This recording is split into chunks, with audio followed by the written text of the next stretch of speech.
Alright, I'm back. And I have my saran wrap. See? Okay, so this is where I'm going to do saran wrap. And again, this is what I determined to be the light side of the mountain, so I'll do like a lighter blue. So what happens with saran wrap is you want some kind of wet paint.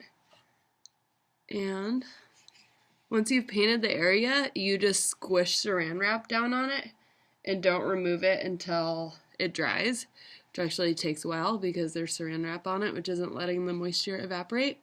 But then, when it dries, where the saran wrap was kind of clinging to it, leaves all these cool faceted shapes. So I'll show you an example here. Check it out, see? That's saran wrap. So I painted this area. What's going to be kind of hard is just keeping the saran wrap in that skinny shape, so I think I'm going to cut it skinnier.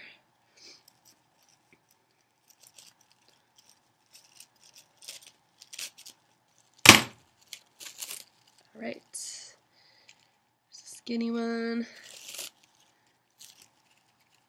Once the saran wrap's on there, you can and should manipulate it, like you can move it. So if you wanted it more gathered in one area or more spread out, whatever. I've used saran wrap before in a painting where I was trying to show like a frozen lake. So it kind of reminds me of ice. Could look like other things too. Alright, cool, I got my saran wrap down. Okay, so the next area is called tissue lift. So I am doing that right here. A lot of times people use tissue to make clouds, which is what I'm going to do. Keep in mind, it's always good to have tissue paper or paper towel next to you when you watercolor also, in case you make a mistake, because you can immediately kind of blot it up that way. Alright, so I'm going to paint this big old block. I probably shouldn't have done purple so close to the other purple. I'll have to add another color.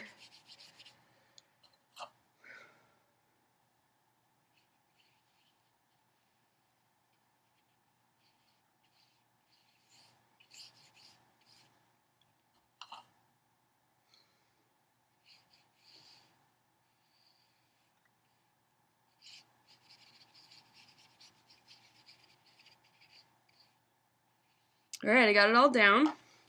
Here's my tissue paper. Kind of like the saran wrap, I'm going to crumple it all up because the shape of the tissue paper will create the texture of the cloud. So I want it kind of bunched up, and I'm turning it, squishing it more.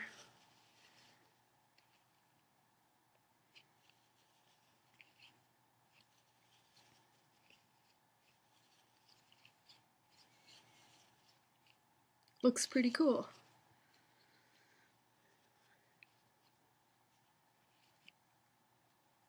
I like it. Okay, there's my tissue lift. And so this square I'm going to put alcohol on. Actually, don't really know what this stuff is. The science teacher gave it to me years ago, but it says it has alcohol in it. So alcohol and water, I think, resist each other. I'm not sure. But basically I'm going to paint this area and then drop alcohol on it, and it has what's called the fisheye effect because it makes like a little circle around the alcohol and then a little dot in the center that's darker, like a fisheye, I guess. So, I don't know. Yellow. I'll probably do yellow and another color. How about yellow and orange?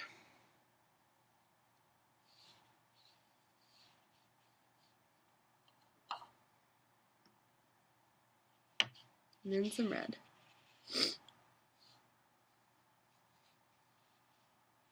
Alright, we'll see how this goes. I'm grabbing the alcohol with a straw. I always forget, it looks better on darker colors, see? So in the back it's kind of looking cooler.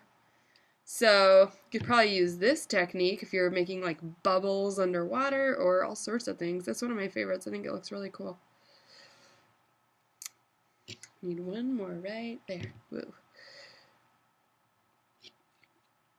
Might be cool if you're painting it like a planet also.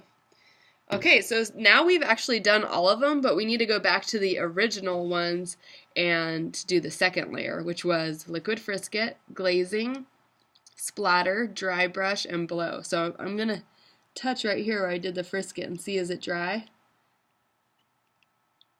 Seems pretty dry. It actually turned kind of yellowy. So now all I gotta do is just paint it, and then when the paint is dry I can rub the liquid frisket off. Whoa, this is the first time I've done black on this.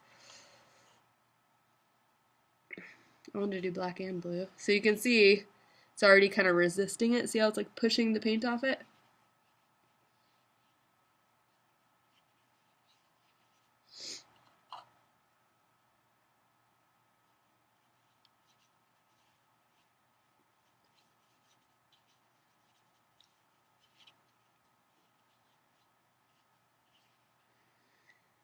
Alright, cool. So there's my liquid frisket one, which, like I said, it's not totally done because I haven't removed the frisket, but you still get the idea of what it does. The next one is the glazing one, so I'll see, is that dry? This is not quite dry, the yellow. So I think maybe I'll come back to that one. So splatter. This is where I was going to do splatter. My tool for that is this, a toothbrush.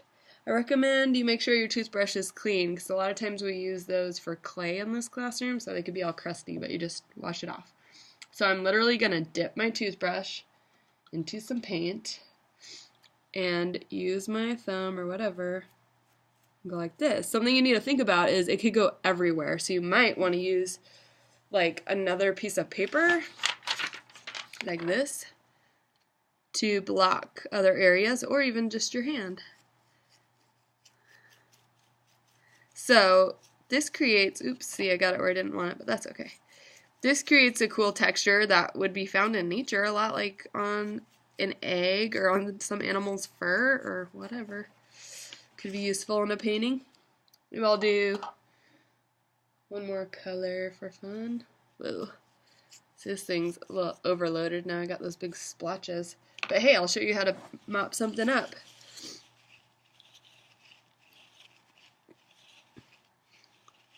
With watercolor, if something happens that you don't want, it's good to react quickly before it dries. Alright, it still looks cool. So we got splatter done.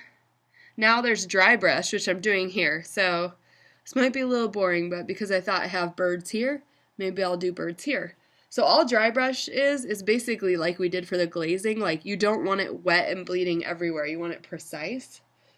So that could be if you're doing some sort of crisp details, which I am, these little birds.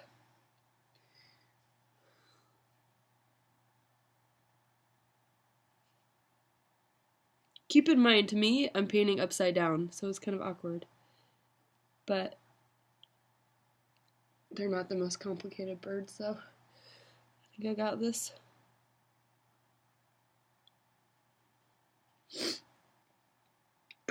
Maybe they're bats, actually.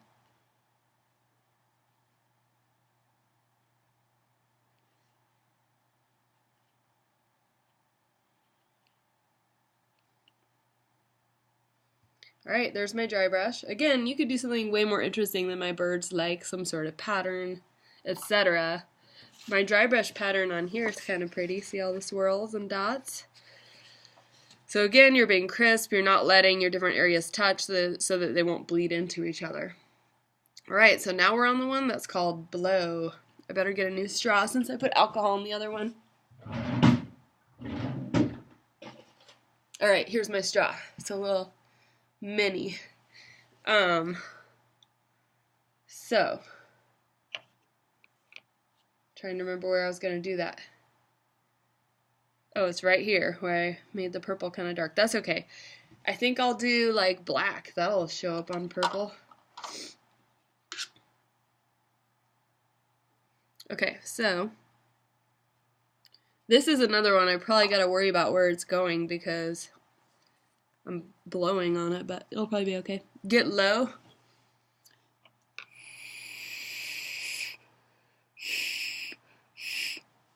I'm actually blowing my saran wrap off, but I think that part's dry anyway, so I'm not too worried about it.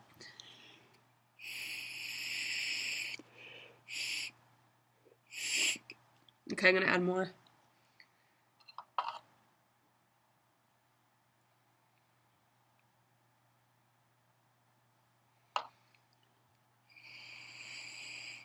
Uh-oh.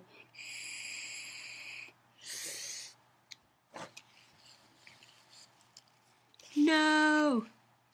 No, it's okay. Sometimes you just gotta go with it. Like Bob Ross says, it's just a happy little mistake. It's just art, not the end of the world. Plus, this is still gonna look cool. Okay, more black.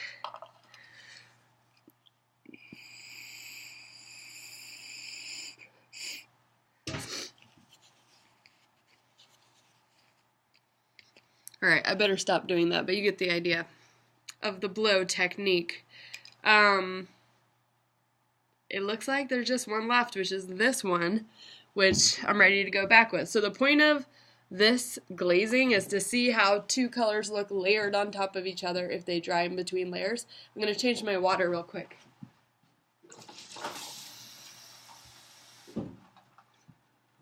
Alright, I'm back. So, probably going to use the same kind of colors on the sun.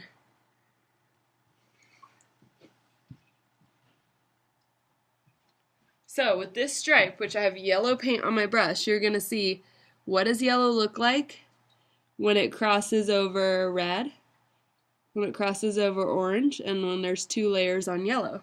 See how it looks different in different places? So now I'll switch to orange.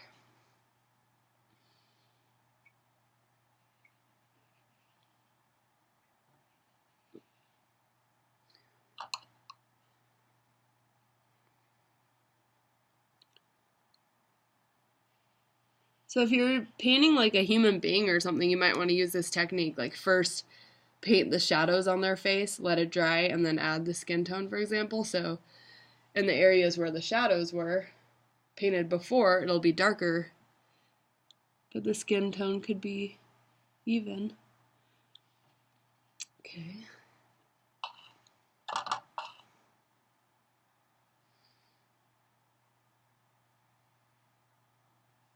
Alright, there's my glazing one. So I've done all my techniques, and once this is dry, I'll show you how it turned out. Thanks.